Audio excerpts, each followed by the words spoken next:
please raise your right hand and repeat after me. I, Donald John Trump, do solemnly swear. I, Donald John Trump, do solemnly swear. That I will faithfully execute. That I will faithfully execute. The office of President of the United States. The office of President of the United States. We have been given a gift by God today to usher in a new dynasty. Now you get RFK Jr. Don't you want a president who's going to make America healthy again? You get Tulsi Gabbard.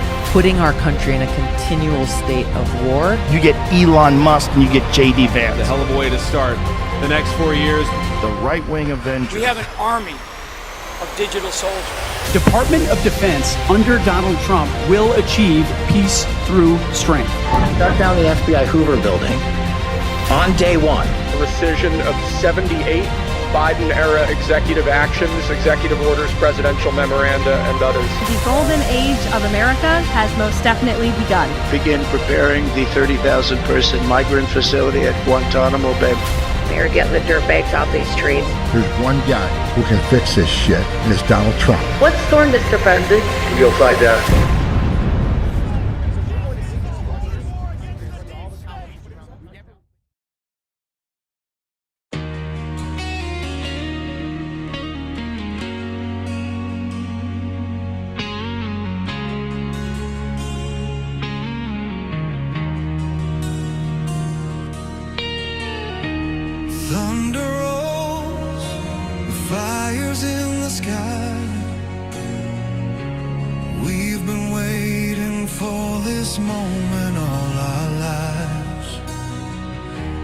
Darkness gathers, the evil takes its form, but side by side we ride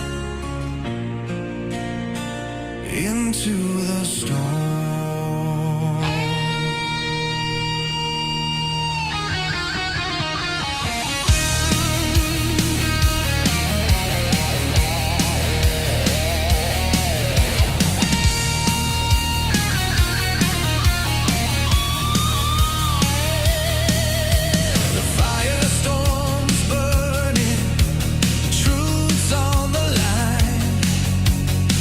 Thought they could blind us.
the storm,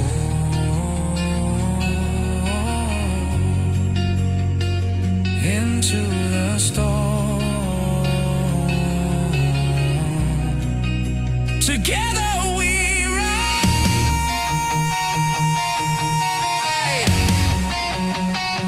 into the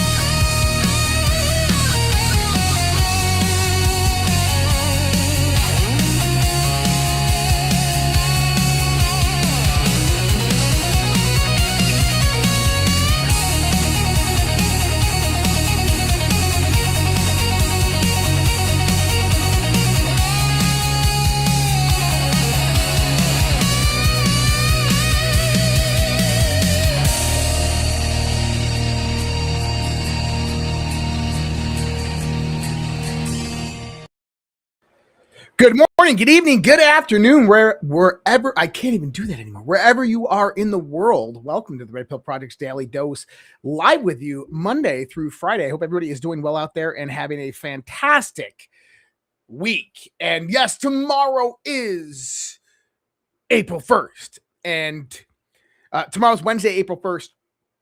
Just a reminder, I will not be on tomorrow or the rest of the week, just so you guys know. I'm joking. April Fools, right? Lots of April Fools jokes already starting all over the place. But, I don't think people really realize what April Fools really is about. It's the transition between the two calendars of when the beginning of the year actually used to start April 5th. And people still celebrated it, right? Well, we have a lot going on in the world. Kind of an interesting day today. Few different things. Let's kind of go through this. So some reminders for everybody. So tomorrow people are like, where's Josh? Tonight after this show at 10:30 p.m. Eastern Standard Time, DEF CON 0. Me and Alpha, that's right after this show. We'll probably go right into that show right after this. So we're probably going to go right to the edge there. So anyways, DEF CON 0 right after this. It's going to be a banger. Trust me. Lots to talk about. Tomorrow, at, I think it's at 6 p.m. I will put the link out there. And Space Revolution with General Stephen Quast, I will be his guest tomorrow on Badlands Media. And so I might be a little late to this show, but just know that I will be live on Badlands tomorrow. I think 5 p.m. Central, 6 p.m. Eastern. Don't quote me on that. I got to get the time, but I'll get that out to everybody. And then Friday night is the live Q&A. Thursday night is the OG show. Could be a good one this week. And for the rest of the week, you get me here on the Daily Dose. And I know everybody loves a Daily Dose. And so we're going to just have some fun tonight. And we're going to talk about what the hell is going on in the world. Trump today. Man, listen, I think a lot of the problem with people is they don't understand Donald Trump's personality. They don't understand how he communicates and kind of the way his intelligence works. To me, it's very similar to me with kind of how he throws innuendos and other things in there that kind of hint at things that people just don't see. But this is an interesting one. You got to love just the way Donald Trump's mind works. He says, Melania and I are pleased to announce that their majesties, the King and Queen of the United Kingdom, will visit the United States for a historic state visit on April 27th to 30th, which will include a beautiful banquet dinner at the White House on the evening of April 28th. This momentous occasion will be even more special this year as we commemorate the 250th anniversary of our great country. I look forward to spending time with the king, who I greatly respect. It'll be terrific. So people are like, oh my God, he likes King Charles or something. Dude, he just rubbed it in, stating that, hey, I'm going to have the king and the queen of the United Kingdom, and we're going to celebrate America's 250th birthday, which 250 years ago, we defeated the British. Do you see Donald Trump's sense of humor? You see how his intelligence works, how he kind of structures that, and people will be like, oh my God, he's turned coat. He's in line with the UK, and it's a complete disaster. No. That's Donald Trump making jokes. That's Donald Trump being funny. And people don't see it. I saw it. And we have a lot of things coming up. John Solomon the other day talking about how we could see indictments come in. Oh, yeah, it's ramping up. It is definitely ramping up. Matt Gaetz had a lot to say on Benny today, and we're going to get the one clip towards the end of the show because I think it's really important to hear what he had to say. And I don't think that these are April Fool's jokes, but listen to this one. Epstein, quite frankly, or, by the way, Russiagate, which when you release all of the information, whether it's my Russiagate or Trump's Russiagate. Well, that's going to result in a prosecution. The Russiagate stuff is going to get charged by the grand jury that is impaneled in the Southern District of Florida right now. Yes. That's the big RICO charge that we've all been waiting for. And the tell is the jurisdiction. The fact that they're doing this outside of Washington, D.C., it shows that the raid on Mar-a-Lago is going to be viewed by the DOJ as a predicate criminal act as part of the cover-up of Russiagate, which creates venue in the Southern District of Florida. Oh, I love it. And what words did he say there? RICO. You're starting to hear more and more about RICO, but you remember, Alpha and I were the ones that talked about RICO. And RICO trials, these things take time. This is why we had to wait a year. And, you know, people are like, well, we haven't had accountability. There's no arrest and everything like that. Number one, as American citizens, it is our duty, it is our job to demand to our representatives, our elected officials, the president, for accountability. We can't just sit idly by and not say anything, right? Does that make sense? That we must be every day telling them exactly what we want, demanding from them exactly what we want. Hey, we want accountability. I know there's a grand jury in Eastern District, Virginia. I know there's a grand jury in the Southern District of Florida. I know there's a grand jury in Pennsylvania, and I know there's one in New York.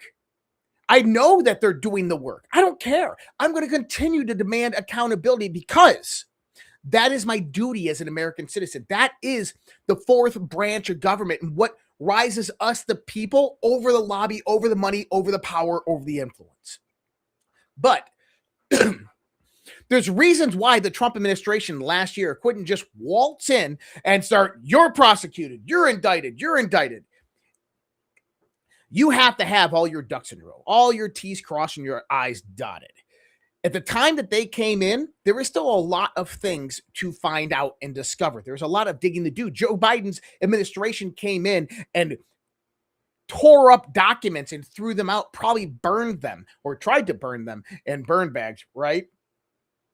But they had to undo what the Biden administration had done. It takes time to get all of that in order, especially when you're trying to run a country. So I like the timing of this. And this is exactly what we predicted.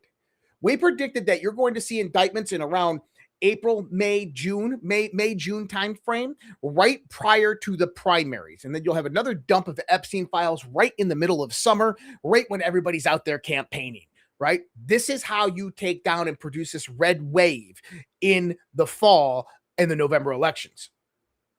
So John Solomon yesterday on Don Jr., we watched a few of the clips, and this one was one that I didn't actually cover yesterday, so I wanted to bring this one up. You know, what about the same from the Ukraine side? Are there people over there that are willing to, jump in and step up and say, hey, yeah, this is nonsense and this is what's going on? I mean, what's the state of play in Kiev?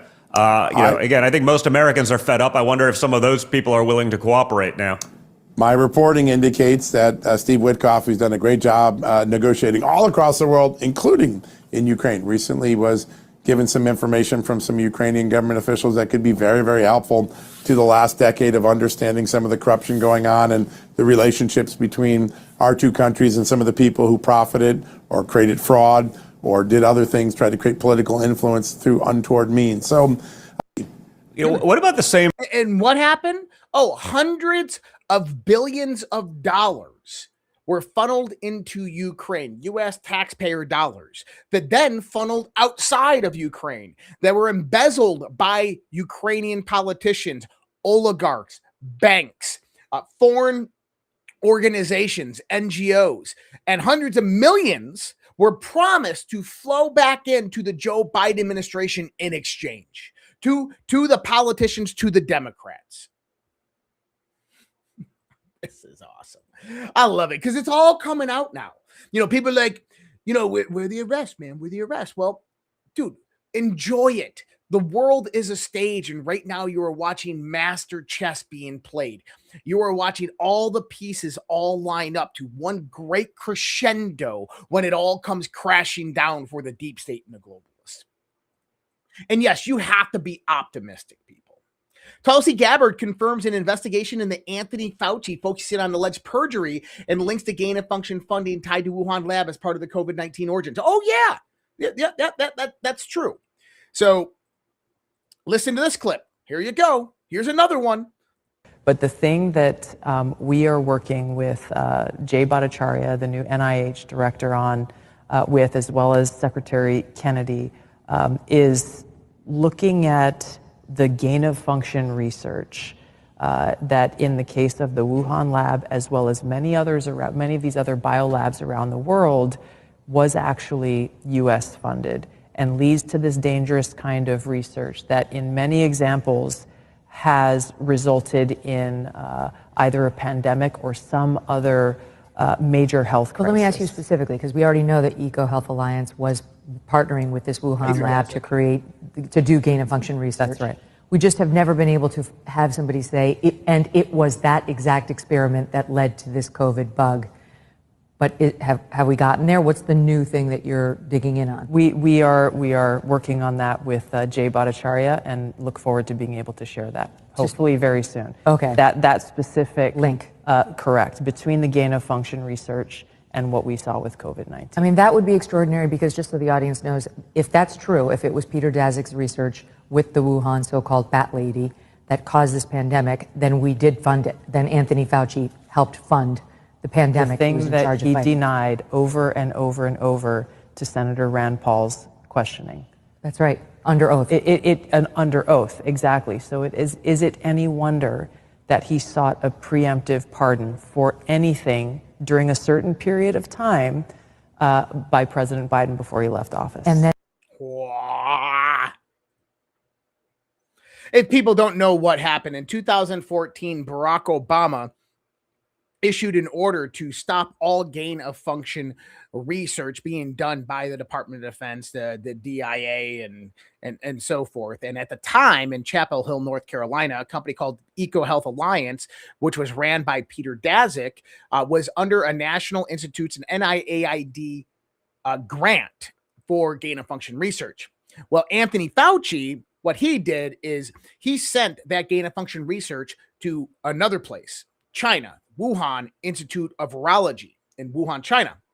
And there's speculation that the DIA, who was kind of running this operation, also sent a lot of this gain-of-function research to the biolabs in Ukraine.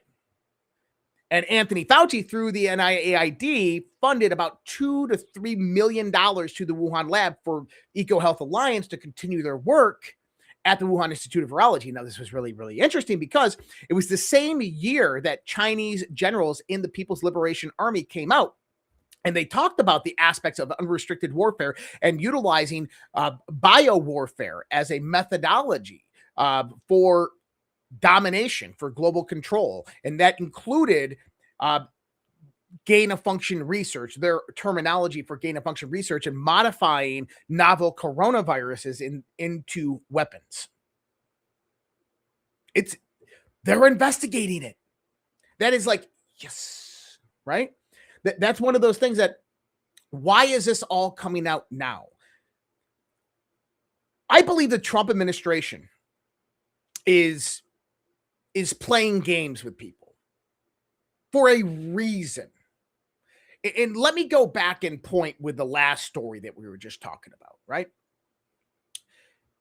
Is we are in the midst of an influence operation, right? This is everywhere. General Flynn put it out today. He put his 5GW video out again today. And people are like, oh, General Flynn, he's bad. No, I beg to differ. I beg to differ to anybody out there. He says this is warfare. It's not just bombs and bullets. It's information technology and other unseeable forces. It's fifth generation warfare. Local action, national impact. It's time to stand up, step up, and speak up. Let's go. And I came out And I said a reminder, we are operating in a multi-domain battlefield of unrestricted warfare. As General Flynn said, it's not just bombs and bullets, it's information technology and other unforeseen forces. That means the battlefield is no longer confined to land, air, and sea.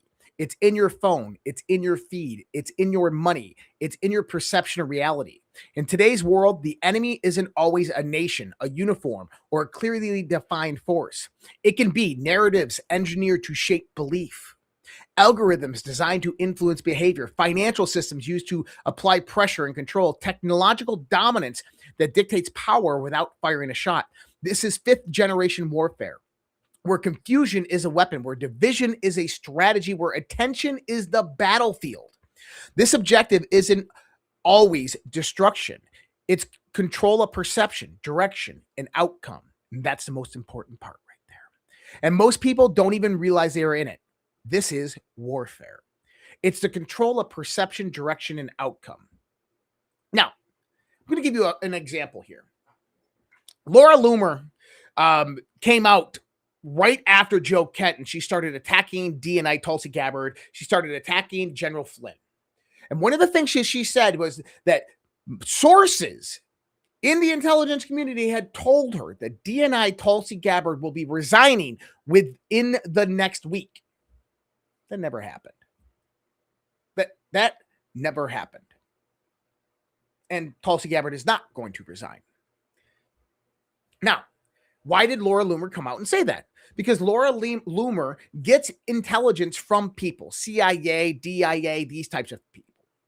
And then she goes out there and blurts it out. Well, why? See, when you're doing influence ops or information warfare, and you want to know who you can trust or who you cannot trust in the context of your administration, President Trump, you allow certain information to get out there, whether it's truthful or not truthful, depending on how you want to shape the narrative. You put something out there, it gets whispered into the ear of Laura Loomer. She goes out there and blurts it to the whole world to see. Well, now you know that person that you told somebody else, and that person told someone else. It's a game of telephone at that point. But now you know that you can't trust this person, but they become a reliable source of leaking information, especially when you want to control the narrative. I meant to say this the other night on Sunday. When Donald Trump says that we've had no leaks in this administration, I don't think he's wrong. Even though we're like, well, Josh, there was some leaks, No, there wasn't. All of the information that's coming out, all of the things that are being released to the public that people are hearing is controlled dissemination of information.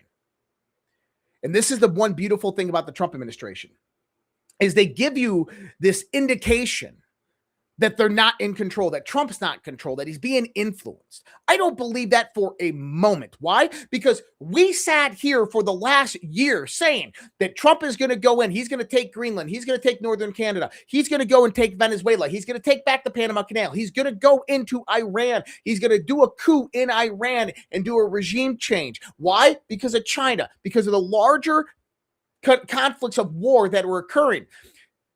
The wars today are not about yesterday's conflicts, they're about tomorrow's wars. That is what is going on. And we've called this for the last year. So when Donald Trump is out there going into Iran and people are like, well, Israel did all. No, listen, Benjamin Netanyahu is not going to walk into Washington, D.C., over to the White House, whisper in Donald Trump's ear, and Donald Trump's going to be like, give me some bombers, give me some jets, throw the Navy over there, let's go to war. It doesn't work that way. I mean, you have such levels of oversight inside the White House. You have the Secretary of Defense. You have the Chairman of the Joint Chiefs of Staff. You have the Joint Chiefs. You have the National Security Council. That all of this intel, that whatever was being deliberated, is going through a small select team. And that small select team is getting this information from hundreds of people associated in the intelligence community and the Pentagon. That, if not, probably 500 to 1,000 eyes are sitting on that intelligence, validating the information over and over again before military action is actually decided. And so that's why when I look at this and I see what Joe Kent's doing, I'm like, Joe Kent is either part of the PSYOP or he was never in on the intel.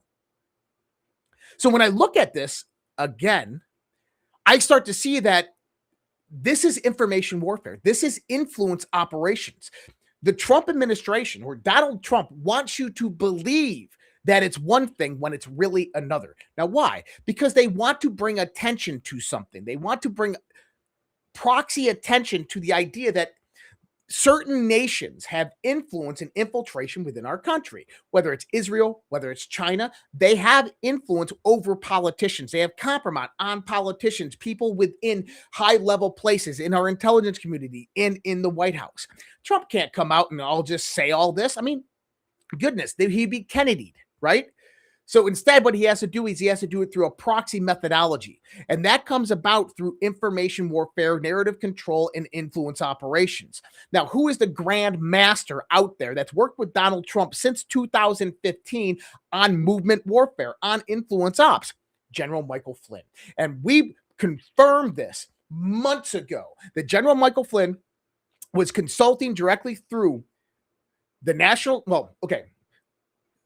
our hypothesis was that General Michael Flynn was consulting through the National Security Council and with DNI Tulsi Gabbard and with Pete Hegseth. That has not changed. And then he communicates with President Trump. People are like, no, he doesn't. Show me the text messages. I know people who've seen them. Just saying. So understand this, that we are in the realm of massive influence ops. And the question is there are people right now being proven wrong, like Laura Loomer and other people in FAGA and fake MAGA and all this stuff. They are being exposed for who they are. But then there's other people that you have to question because you know that they're connected in this operation somehow. And you got to wonder why they are doing what they're doing, why they are saying what they're saying. Is this part of it? And I believe that it is. And like today, you get Alex Jones. He says, when your ankles swell up 3 times the size they were before, that means heart failure. And he does look sick and he does babble. Sounds like the brain's not doing too hot. That's not good. He's gone. And that's it. Alex Jones turned on Donald Trump today. Now, I can't speak for Alex. I didn't really listen to the whole damn thing. Really don't care. You want to know why I don't care? Because as much as Alex Jones has been right over the last few decades, he's also equally been wrong. But people don't tend to point out the points that people are wrong on. They point out the things that they're right about. I know this because I've been wrong. I've been right. I've been wrong. Has Alex Jones been cut off? I don't know. Is Alex Jones got good intel? I don't know. Has he been accurate over the course of the last few months? I don't listen to him that much, but I would say that we have been more spot on and accurate about Iran and Venezuela than Alex Jones. And I think that says a lot. But what is his intentionality of this? Is it part of the influence op or is he part of FAGA? I don't know. Don't care. The idea here is that from this, you're going to see multi-levels of people become exposed because of all of this. All right. We're going to get into Russia, Iran, and all of this here in just a minute. I got to wet my whistle. And for the lady out there, I did find a Yeti. Interesting. I didn't even know I had one. But I did find a Yeti, which is kind of cool. Give me 1 second. I'm going to run this real quick, and then we'll do a transition. All right, guys, they can cancel your account, freeze your cards, decide what you're allowed to buy, say, or support. Big banks and financial institutions have total control, and they use it. That's why financial independence matters more now than ever. Introducing Rumble Wallet, a wallet built for real freedom. With Rumble Wallet, you control your money, not a bank, not a government, not a tech company. Buy digital assets like Tether, Tether Gold, and Bitcoin in one secure place. No permission, no middleman, no cancel button. And when you want to support the creators you actually believe in, you can use the Rumble Wallet app to directly tip content creators securely, instantly, and without interference. This isn't a credit line that can shut off. It's your wallet permanently, yours to protect your future, yours to protect your family. When the system fails, when institutions turn on their own people, financial sovereignty is the difference between security and vulnerability. Rumble Wallet isn't about politics. It's about freedom, ownership, and protecting what's yours. So take control today. Download Rumble Wallet now and step away from the big banks for good. True ownership, true protection, true financial freedom. Wallet.rumble.com. And we appreciate Rumble for helping us out and supporting the show right there. And we got some really good sponsors in all different walks of life. If you guys knew, a few weeks ago, Terry Beatley joined me, and Terry has become a really good friend of mine over the last year and so. And we've had a lot of deep and big conversations about saving the children and what she's doing with the Jose Initiative, and her movement that she's trying to create. But she's also someone who introduced me to Lifewave. And so I want to bring Terry on to talk a little bit about what's going on in the world of Lifewave. And I know a lot of you guys went out there and ordered some, so I'd love to hear the testimonies start to come out. And we're going to do just a quick segment with Terry here, bring her in, and then we'll jump into the news here in a second. But Terry, how you doing? I'm doing great. And don't mind the bookshelves that don't have books on them. We just moved them in. So I got to ask, is Kenny coming to the camping trip again? I don't know. Kenny, are you coming to the camping trip? He's outside. I told him you should jump on the call tonight. He needs to come. And you need to come too. We're going to get both of you out there. I'm pretty hot and sweaty. It's a good time. And for everybody who didn't know, our camping trip, the date has been set, and I'll send out some information on that. So Terry, Lifewave, we had a really good response from the audience who went out there and are trying Lifewave. And I know a lot of people out there are using X39. So I'm curious to start seeing the testimonies start to come in. But tell us a little bit about this, as if there's new members in the audience that probably don't know what it is. Yeah, and I will try not to be long-winded. It's just something that kind of landed in my lap. A friend of mine called me and just cutting to the chase, September 2022, and she knew I had been dealing with, I'm gonna call it joint inflammation, joint aggravation. I'd been dealing with that for years, and she's like, Terry, you need to try this patch, and I'm gonna hold this patch up. And the patch is this, it's about so big, it's not anything, paper thin. It's a phototherapy patch. And I'm like, all right, you got my attention, and she said, patch 1 month for every decade you've been alive. Well, at that point I was 58. And I'm like, fine, sign me up, get me 6 months of patches, and I'm going to see how these things do. And I wasn't expecting anything phenomenal because I had been inflamed for almost a decade. And somewhere around, and the other thing was I had gotten to a point where I felt like I needed an afternoon nap. And I wouldn't always take one. And I'm a high energy person. It was really bothering me. That's like, why am I getting so tired in the afternoons? Anyway, I started wearing this patch 12 hours a day. And somewhere around day 5 or 6, my energy level came back, which was just great. And I can count on one hand, Josh, the number of times I have felt like I've needed an afternoon nap over the past 3.5 years. Then my joint aggravation started improving somewhere around day 5 or 6, and the rest is history. I didn't tell anybody I was patching for 6 months other than my husband. I never thought I would be sharing the good news and doing all sorts of podcasts and all that. But anyway, the patches work. The patches are not on trial. They're non-transdermal, non-invasive, no pharmaceuticals, nothing goes into your body.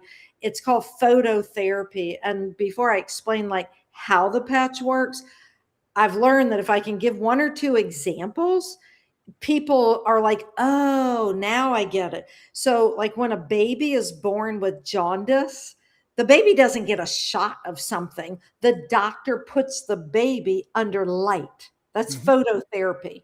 Okay. If you're out in the sun with enough skin exposed, and I know you Minnesotans don't do this, okay, but us Floridians, yes, we do. But anyway, you expose enough skin for a long enough period of time, you're going to have the biochemical change and your body produces vitamin D.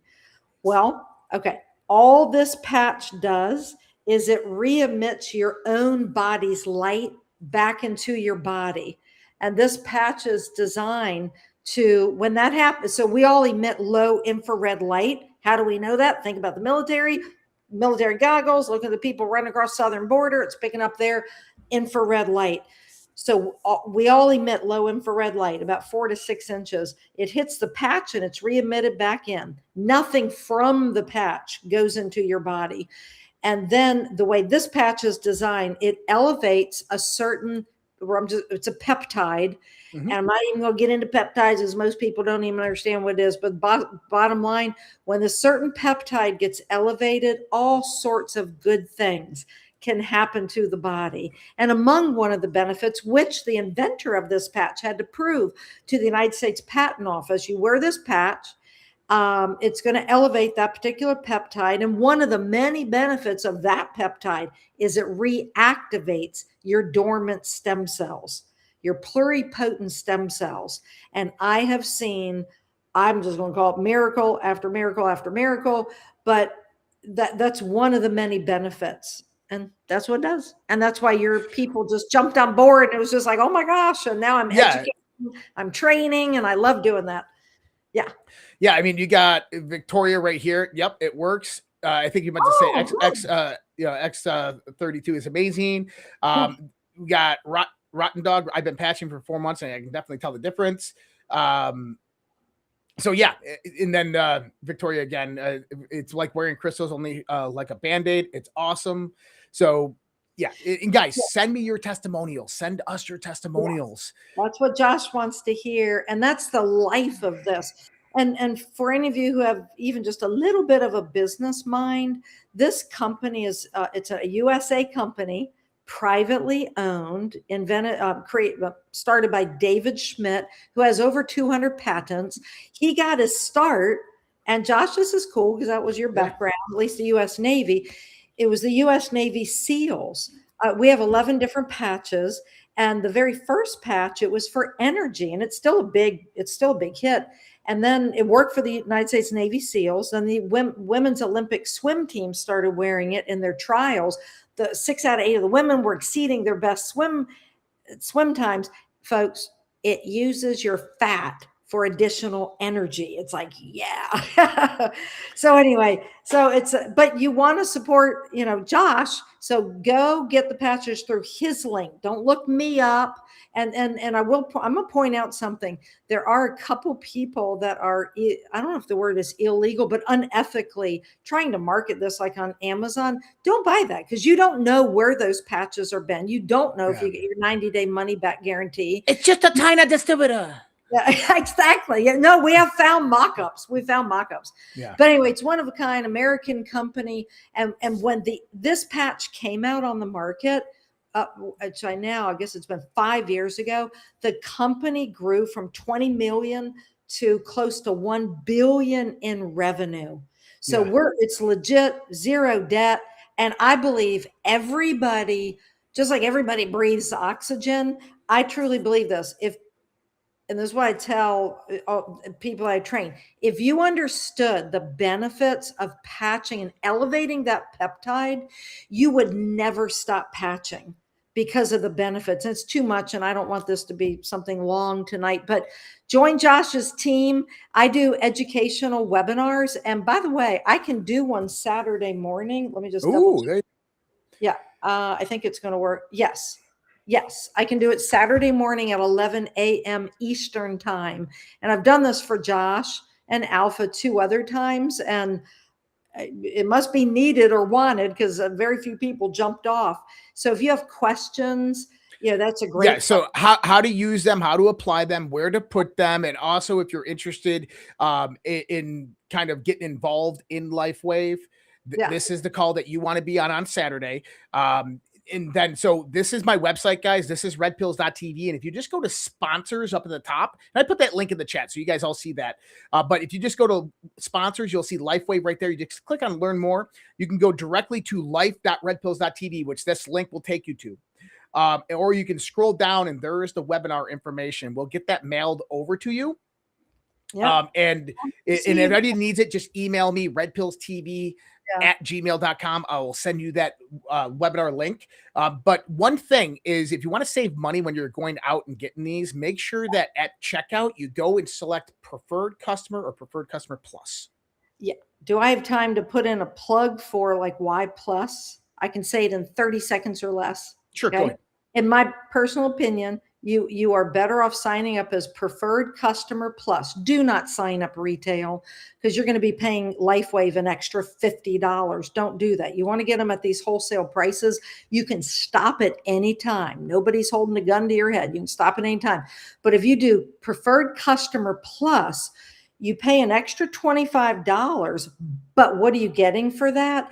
You're getting over $350 worth of free patches over the next 1 year. If you're on your monthly shipment, in this case of X39, I believe that's like the lead product. Everybody does need X39. And then every month you get sent 10 free patches of one of the other patches. And then in I think it's the 12th month, they will send you a free sleeve. That's a free 1 month supply of one of the other patches other than X39, X49. I'll go over this more on Saturday. You want to join Josh's Patriot team, and let's get people liberated with the truth of therapy. Thank you. And when you add it to your cart, you go to your cart, that's where you'll see it. It'll say order, and then it'll say want to save $50 on this order, and it says become a preferred. That's where you select that. And if anybody has any questions, you can reach out to me. But Terry, I appreciate it. We got to get going. I got another show to do here right after this, and I got like an hour's worth of news to get off. But I appreciate you, Terry. Much love. Take care. We'll talk to Terry later. Oh, she's awesome. But if you guys are interested in that, I just put that link out in there. It's also linked up in the description, and it helps support everything that we're doing. And if you just want to go directly to Lifewave's website, life.redpills.tv, or just go to redpills.tv and look at sponsors, and then just follow that whole methodology. And if you have any questions, email me. We can just take it from there. All right, let's jump back into it. Sorry about that. And I'm going to drink from my Yeti that I just found. I didn't know I had one. So awesome. And thank you guys for all the great feedback. And no, I don't know any of these. Mike from My Pillow does. Yeah, Mike from My Pillow. He patches with X39. Michael Jaco, I know, is involved in it, and quite a few others. But let's jump in here. And this is Russian Foreign Minister Lavrov says we are in the middle of reshaping the New World Order. And I want you to pay attention to this, because here's the thing. I don't know what it is, but I have this kind of new profound respect for Russia over the course of the last 5 to 10 years, right? That we all grew up with this Cold War mentality that, oh, the Ruskies, Russia's bad, and the commies, right? And it didn't take much for Gen X and millennials to kind of get out of that, because we kind of grew up in the midst of all of this and the end of it, and then kind of watching Russia. But Russia's, I think, got the ass end of the stick for the most part. But when I start to see Russia aligning towards the United States, I begin to question, all of the naysayers out there about Trump, and he's like Alex Jones, oh, he's demented and you don't know what he's doing. But then I see Vladimir Putin coordinating with Trump over multiple different months. I see Russia coming out and removing their alliance, undermining their alliance with China simply by going out there and making, communication with the United States of America. I start to wonder, but listen to Lavrov. We can say that we are in the middle of a reshaping of the world order that will hopefully lead to the formation of a stable and fair multipolar world. But right now, this restructuring looks more like disruption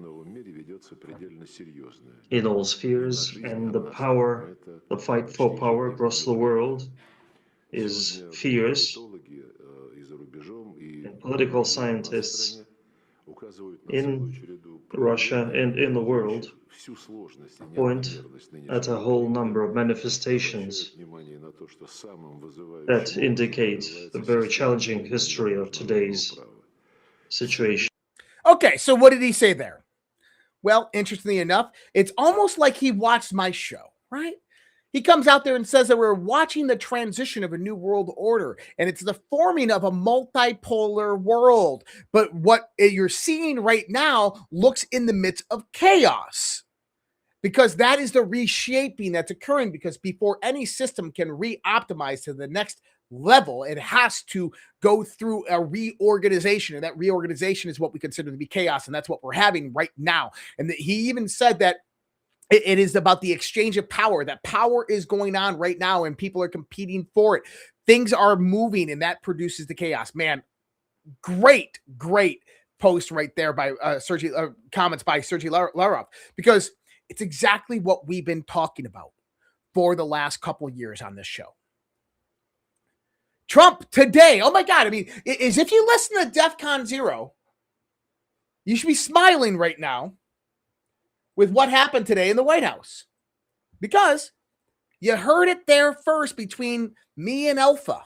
So with all of that, I'm very happy to be signing the voter integrity, and I think it's going to be really great. So if you don't mind, I will take some time and I'll make this signature absolutely perfect.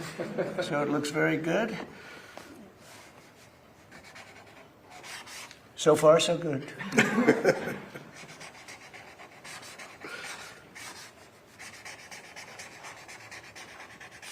Okay, so that's a big deal. Very proud of it. And I think, I don't know how it can be challenged. You'll probably challenge it. You may say, find a rogue judge. You get a lot of rogue judges. Very bad people, very bad judges. But that's the only way that can be changed. And hopefully we'll win an appeal if it is. But I don't see how anybody can challenge it. I don't see how they can challenge it. What is it? Oh, it's an executive order. What's the executive order for? Trump signs an executive order curbing mail-in ballot fraud, requiring Homeland Security to prepare a list of citizens eligible to vote in each state, require the Postal Service to only send absentee voter ballots to voters on the list, and mandate those ballots have envelopes and barcodes for tracking. Gotta love it. Got to love it. Now a transition. Another transition, Josh? Yes, another transition. Because, well, interesting times we live in. And no, we're not going to do an ad for transition.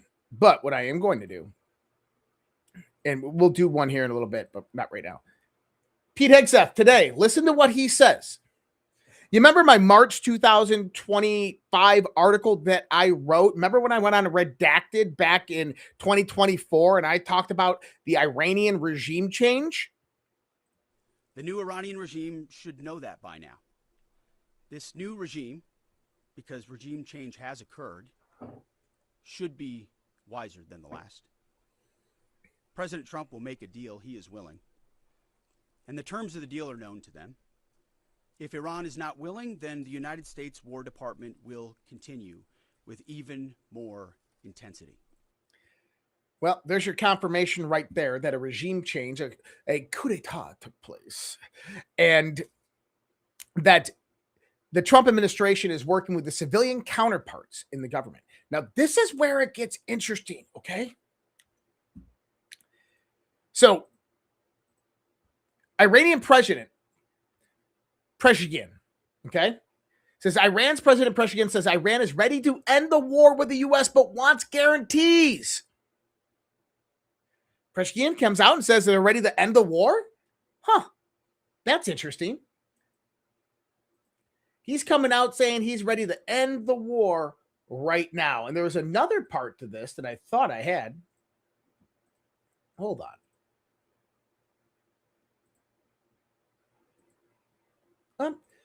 So Pezeshkian actually is interesting because he tried to resign a week ago and they wouldn't let him.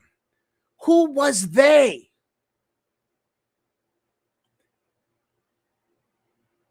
Sound levels for your audio guy. It's probably because my mic is too close, but I apologize. Thank you, Paul. I appreciate it. But I want you to start thinking about this. Pete Hegseth comes out and tells you that regime change has occurred. We know that they are operating and working with the civilian counterparts of the government, that the IRGC command structure has been decimated and was there's a divergence in Iranian command. But now we're getting confirmation from Hegseth, so forth, that the civilian counterpart of the government is in control. Pezeshkian came out a week ago and said that he tried to submit his resignation, but they would not let him resign. Who was they? The United States. I think that that's who that was. I think it was the U.S. counterparts that are operating would not let him resign. Why? Because they need him. And he's actually I mean, human being, he's a good human being. The dude's actually really well renowned. So, what happened the other night? Last night, Trump told the world what was up. If you listen to my show over the past year, this is exactly what we have been saying. Let's read it. And this is, by the way, Preshkian came out today and said that. Okay?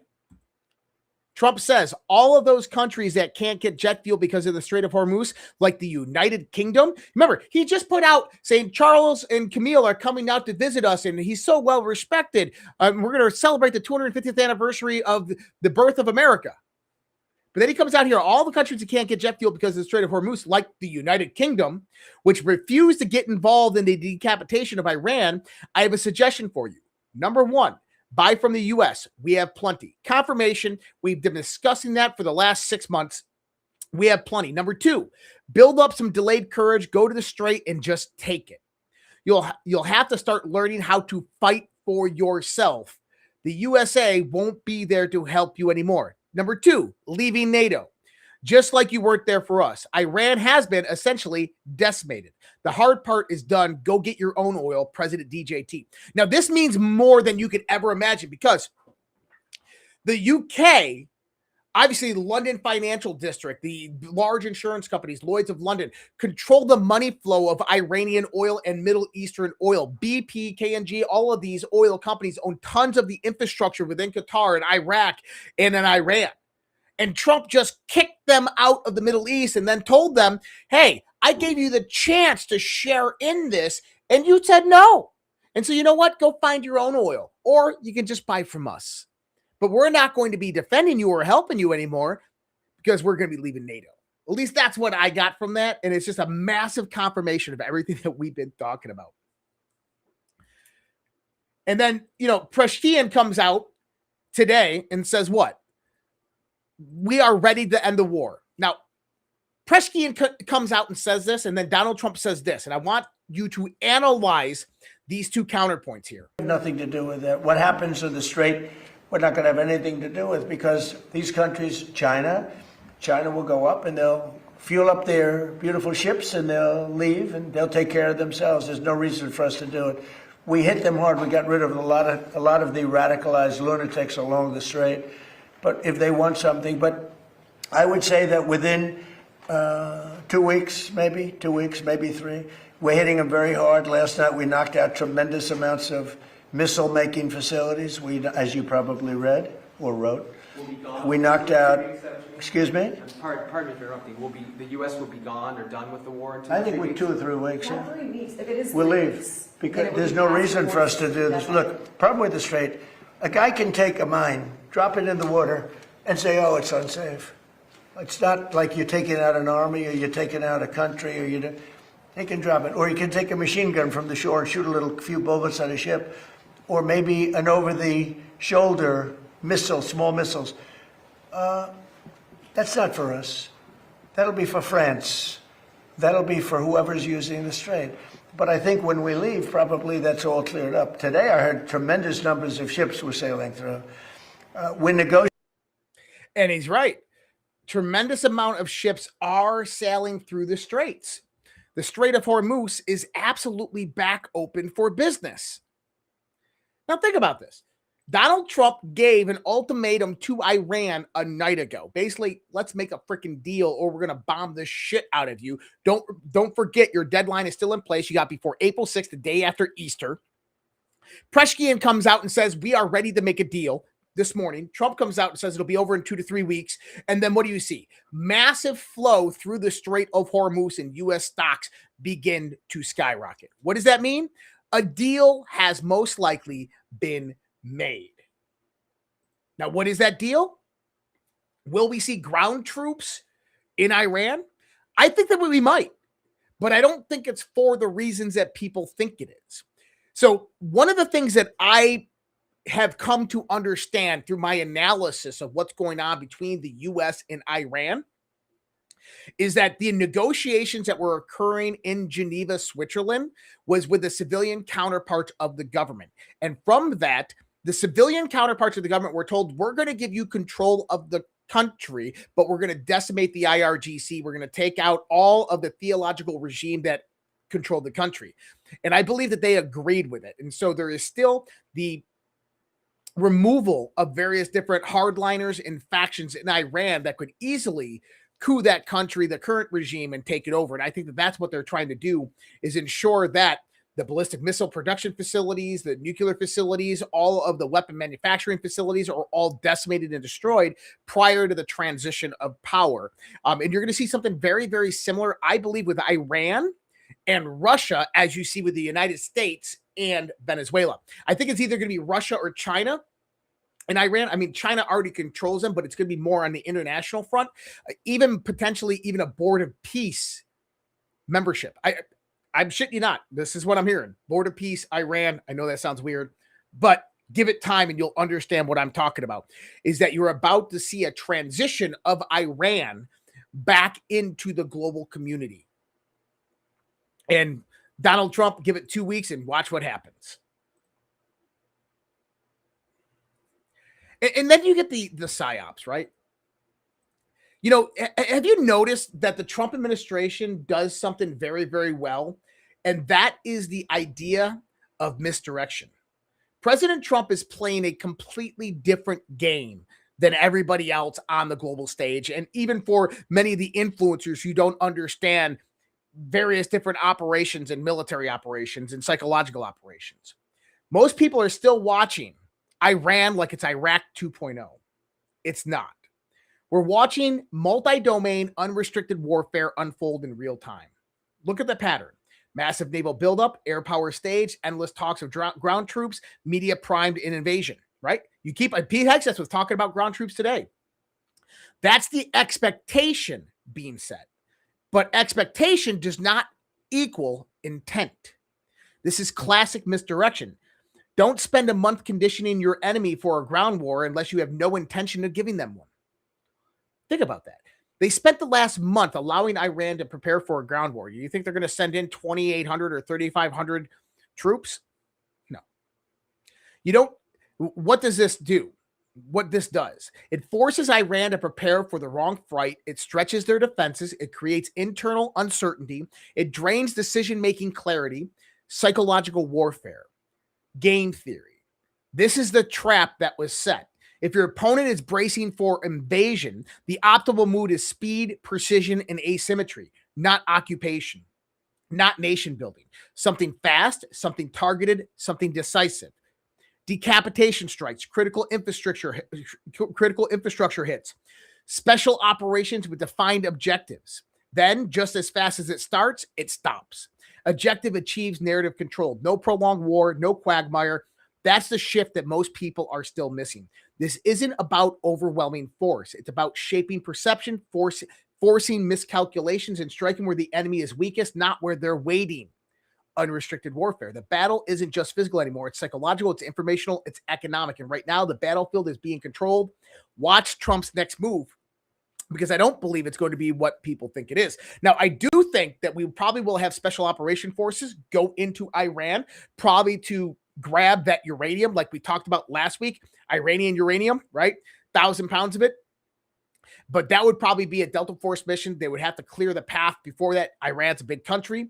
But I think that there is a massive fake out with ground troops. I don't think that you're going to see 30,000 troops flowing into Iran. I think you're going to see some. I think it's going to be special operation forces. But I think that it's going to be very, very objective based. And it's not going to be for the long term. And I believe Trump when he says that this is probably going to be over in 2 to 3 weeks. Tomorrow morning, Trump will be giving a primetime address to the nation at 9 p.m. Eastern Standard Time to provide an important update on Iran. Now, this could be, I could be wrong. Tomorrow, he could come in and say, we are entering into Iran on the ground. We're allowing the 82nd Airborne to go in. Who knows? I don't know what he's going to do. But he has a strategy. He has an objective. And understand that this isn't Israel's war. This is Trump's war. And Trump is doing this for the future of America, for the future of the world, to ensure that China does not control it. And I think that we all have that understanding and realization of that. All right. We're going to do a quick transition here in 1 second. But yes, we're going to continue to watch Rumble. Or we'll continue to watch Iran and see how this unfolds. Hey, I'm going to go ahead and run this one real quick, guys. AI is coming for your job. That may sound extreme, but the CEOs and scientists building artificial intelligence are warning that AI will transform and replace large parts of today's workforce faster than most people are prepared for. If you want to understand what's happening and how to prepare, visit drivegrowthhq.com and see what AI leaders say is coming next. Delivered free by email. That's drivegrowthhq.com. Free analysis from Drive Growth HQ examines what AI researchers, economists, and CEOs are saying about the future of work and the growing risks of labor disruption. The report explains how AI is already reshaping industries, why experts and CEOs of most major companies believe job displacement will accelerate in the coming months, and what individuals and businesses should understand and do right now. You can read the full report at drivegrowthhq.com because your job may be next. The real question isn't whether AI will change work, it's whether you'll be prepared when it does. And thank you again, Rumble. All right. I don't know if this was an April Fool's joke early by Matt Getz, but let's listen to it. Listen to this. This is crazy. I mean, I had someone come and brief me who was in a military uniform, worked for the United States Army, that was briefing me on the locations of hybrid breeding programs where captured aliens were breeding with humans to create some hybrid race that could engage in intergalactic communication. An actual uniformed member of the United States Army briefed me on that. Non-human biologics, interracial alien mating? What the F is going on? Look, wait a second. You had whistleblowers tell you this kind of thing? Can you please unpack that? Yeah, I had a guy who was uniformed. He was a senior enlisted with the United States Army. Came into my office in Crestview, Florida, in a non-classified setting. I had members of my staff there, and what they explained is that the military ran a very secret program where aliens that were living were in forced breeding programs with humans that had been abducted from war zones and from even the caravans of migrants. Now, again, I didn't verify this, but what the whistleblower was telling me is that there were like between 6 and 12 locations around the country where this happened. And what he wanted was a group, members of Congress, to all show up at the same time at all of these different locations so that any of those activities could not be moved. And of course, it's a physical impossibility to get members of Congress to simultaneously show up at like 8 locations at one time. Okay. Now, do I believe him? I believe he was briefed on this. Do I know who this Army guy was? I think I have a good idea who this Army guy was, because there just happens to be one that was on with Clayton and Natalie about 2 months ago, who was an E5 in the U.S. Army, who claimed some very similar stories. Now, is that the guy that Matt Getz talked to? I don't know. But it'd be really interesting to hear him testify in front of Congress on his story. Now, the stories get fantastical. And this is one thing about the UFO world, is when you start to listen to the stories of a lot of these military whistleblowers, Jason Sands, this Romero guy, all these other guys, these stories get very fantastical. And the question is are they disinformation ops, or is there something else going on? Did they really have these experiences? Or was the experience so traumatic that the brain tricked them into believing something that was fantastical versus the reality of which they were actually experiencing? That's what I believe was going on. But we'll see. I don't know. Harvard astrophysicist Avi Loeb says increase in firewall sightings may be connected to 3i Atlas. Hey, where did you hear that first? Who was, if you go back on X, March, fireballs out of the sky, who was the first person that said that this is probably from 3i Atlas? Yeah, that was us. We talked about that. But now Avi Loeb is saying that, hey, this might have been the probes from 3i Atlas. Well, I think it was probes from 3i Atlas that got shot down by Space Force. That's my thoughts. Tomorrow, Artemis 2 gets ready to go to the moon. We are going. Did you guys know we're going back to the moon this week? Did anybody know that we're going to the moon this week? It's pretty fucking cool. It's pretty cool. I'm pretty excited about it. Apollo Ardino. This is the founder of Tether, CTO of Bitfinex. Just came out earlier this morning and just put one letter out there, Q. I wonder if he watches DEF CON or Q After Hours. That's my thought. We got Rumble CEO watches our shows. What an interesting world we live in. Guys, tomorrow I'm going to be joining General Steve Quast, and we're going to be talking about the 500-year leap. What does that mean? Is that we are about to skyrocket technologically in the world. We're about to skyrocket 500 years technologically in the next 20 years. It's going to be very, very fast. And there's reasons why we know this is going to happen. If you look at the evolution of humanity over the millennia, what you see is not kind of a progressive state of evolution or technological evolution or social evolution or cultural evolution, is you see very, very short bursts of time to where things advance very, very fast. And this has been my theory for a very, very long time in the context of how this is actually aligned with various different solar cycles and our larger kind of processional cycles. But we are at one of those points right now. And because of AI, think about the culmination of all human knowledge over the last 6,000 years, kind of compressing into this one singular moment to where now we have a computer system that can go about and take all of that information and start putting together all the connections that we possibly missed. That's where we are right now. And it is going to be phenomenal with the Genesis mission coming out and artificial intelligence being integrated into science and technology, and watching how innovation just grows exponentially over the course of the next 20 years. It's going to be nuts. But I hope that you guys watch Space Revolution tomorrow on Badlands Media. For anybody out there who's wondering where we are going, we are heading over to Badlands Media. Badlands Media. Just type in Badlands Media on Rumble, on YouTube, and you'll find us. And DEF CON 0 comes up next in about 26 minutes. So I hope that you guys can join us over there. And I will put the link out on my social media so everybody does have that. I appreciate, I didn't get to see any of the Rumble rants or anything like that came in. Sorry, guys. I was kind of not paying attention to very much things tonight, just the conversation, because there's a lot going on.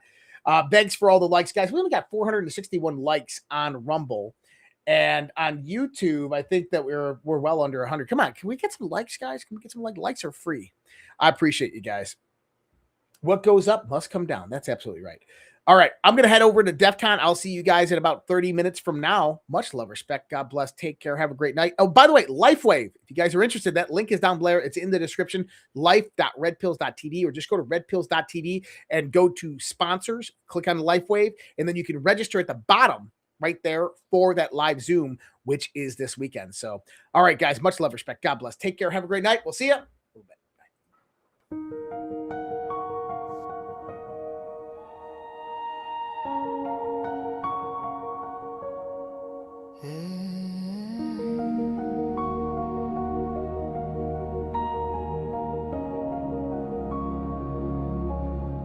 There was a time when our children stood tall, hand on their hearts, one voice for all. There was a time when honor had weight, when the flag was a symbol, not a debate. There was a time when our history was known, with pride in the rules that made us our own. There was a time, respect for the brave, for those who bled, for the lives they gave.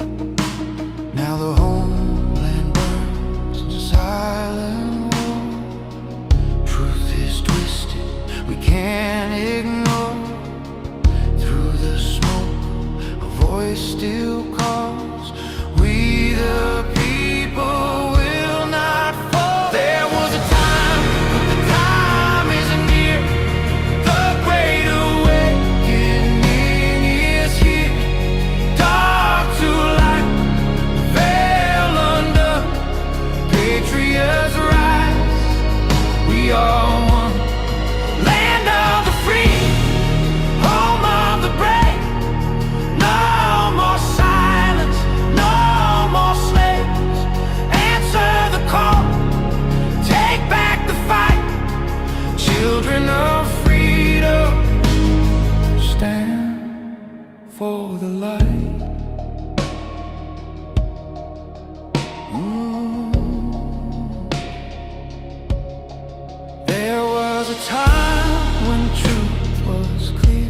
when the media served, not ruled by fear. There was a time when leaders stood fast, guarding the people, defending the past. Now corruption wears a crown, lies are fed to tear us down. But Q said watch, and Q said see, the silent war will set us free. From the front lines, soldiers stare, wondering if we're still there. Their blood, their hope, their sacrifice will not be sold for a last prize. There was a time, but the time isn't near. The great awakening is here. Dark to light, the veil undone. Patriots rise, we are one. Land of the free, home of the brave. No more silence, no more slaves. Answer the call, take back the fight. Children of freedom, stand for the light. Freedom is never more than one generation away from extinction. It must be fought for, protected, and handed on. Or we will spend our sunset years telling our children what it was once like in the United States where men were free. There was a time, the time is near. The great awakening is here.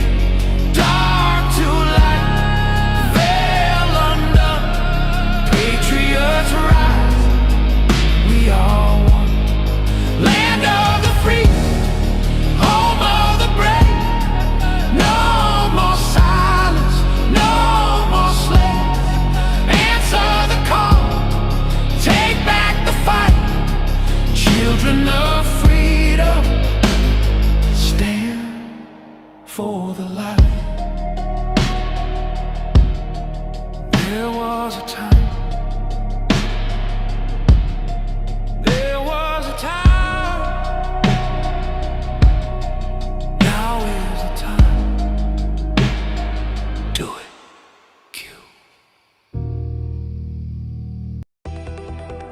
I don't have to tell you things are bad. Everybody knows things are bad. The air is unfit to breathe, and our food is unfit to eat. I don't know what to do about the depression and the inflation. I want you to get mad. I have come here to chew bubblegum and kick ass. And I'm all out of bubblegum. People should not be afraid of their governments. Governments should be afraid of their people. The more you fuck around, the more you're gonna find out. These people are still a part of that system, and that makes them our enemy.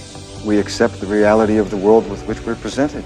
It's as simple as that. I want you to get up right now and go to the window, open it, and stick your head out and yell, I'm as mad as hell, and I'm not gonna take this anymore!